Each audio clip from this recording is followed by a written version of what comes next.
So let me tell you something. I always get a parking space. Doesn't matter what time of the day, it doesn't matter where I'm going, it doesn't matter how many people are driving, it does not matter. I always find somewhere to park when I drive. And I realized this that a few months ago, I made an intentional decision to always think about a parking space before I left the house because I got so tired of trying of always getting stressed out because I'd get to town and I'd be like, oh my goodness, where do I park? There's so many people. Where do I park? And I'd get so stressed. And I said no. Every time I leave the house, I will calm myself down and I'll be like, you know what? There's a parking space waiting for me. And true to my intention and my thoughts, every time I go to town, 9 out of 10 there will be someone, to the extent that sometimes I remember once a guy saying to me, I was just driving in the parking lot, and the guy saw me driving in and he waved at me, and he was coming to from the shops, he was coming to take his car, and he was waving at me so that trying to show me that I'm driving out so you can take my space. It's that serious. Like, me and parking have become so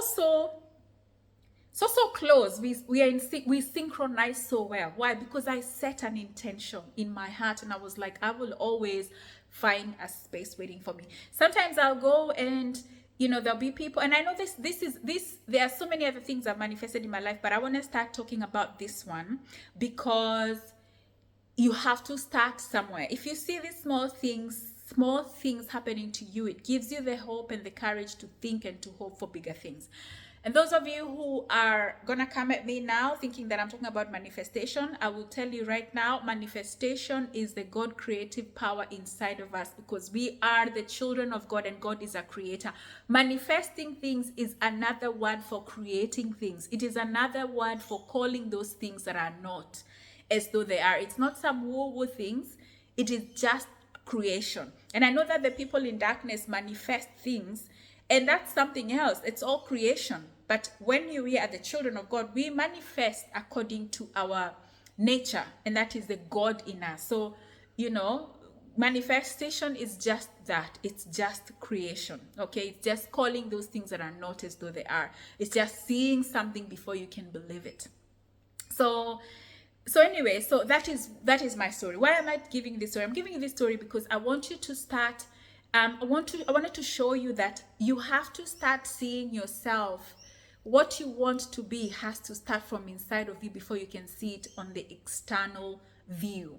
Before you can become something, you have to become something. Before you can have that beautiful marriage that you want, before you can have those children you want, before you can have that job you want, before you can have anything you want, that promotion, whatever, you have to start seeing it from inside of you before you can get it on the outside.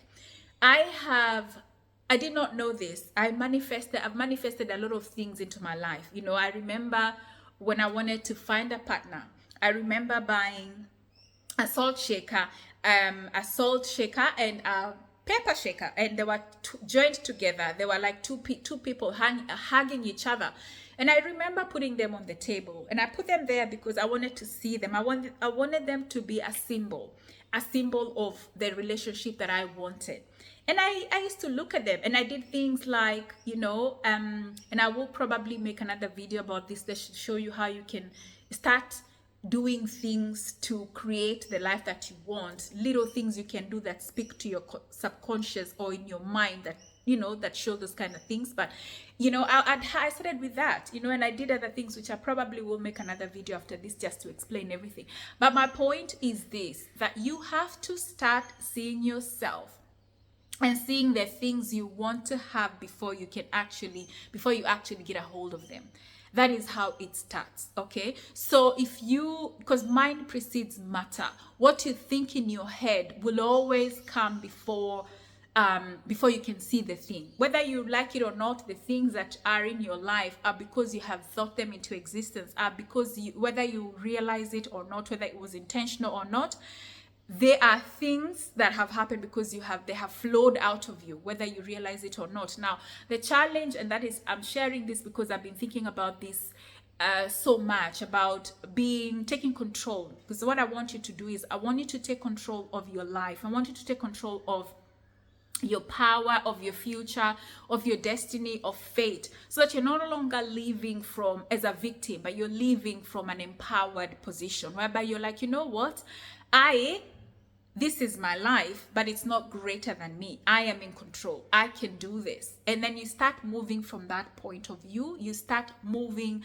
from there, and you start moving to a point of creation where you're living your life out of intention, and you're not living your life out of victimhood. I hope that makes sense.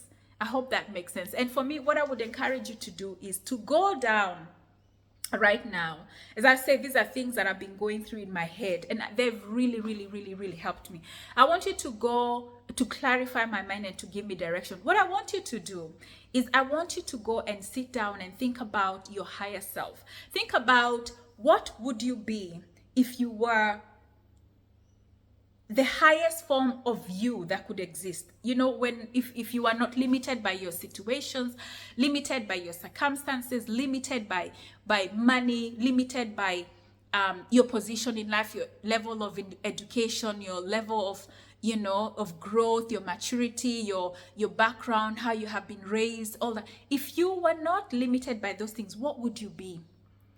I want you to sit down and think about your higher self, because I realized, and it only occurred to me the other day, that even though I've always known that I deserve better, I've never really sat down to create that person in my head. How would that person look like? Where would that person go? How would that person dress? What kind of people would this person associate with? What kind of places do you go now that you wouldn't go if you were that person? What circle of friends would that person have? What holidays, and would that person go on holidays? And if that, what kind of holidays would that person go to?